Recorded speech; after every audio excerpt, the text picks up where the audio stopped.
আসসালামাইকুম, সবাই কেমন আছেন? আজকের এই ভিডিওতে যেটা আমরা আইফরচুন এক্স দিয়ে আমরা আইফরচুন যে টোকেনটা সেটা আমরা সেল করতে গেলে অনেক সমস্যার সম্মুখীন হয়।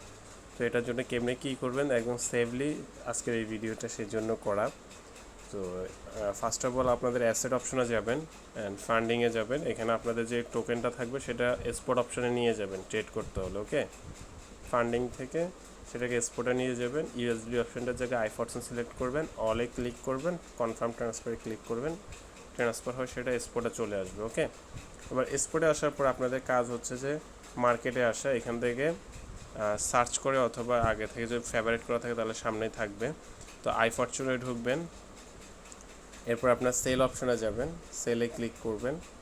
সেলে ক্লিক করার পর এখানে আপনার মার্কেট রেটটা থাকবে $5। আপনি 5.00001 লাস্ট যে রেট, এই রেটটা সিলেক্ট করে বিক্রি করবেন। এর উপরে মানে 5-এর উপরে টোটাল একটা সংখ্যা হলে বেশি থাকতে হবে। ওকে, তো আমার কাছে বর্তমানে 38টা কয়েন সেল করা আছে, আমি বর্তমান এই রেটে বিক্রি করে দিয়েছি। ওকে, সেল আইফরচুন আমি দিয়ে দিয়েছি।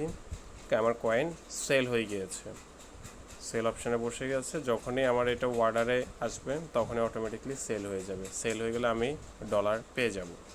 বিষয়টা হচ্ছে এখানে সময় নিতে হবে, ধৈর্য থাকতে হবে। ধন্যবাদ সবাইকে।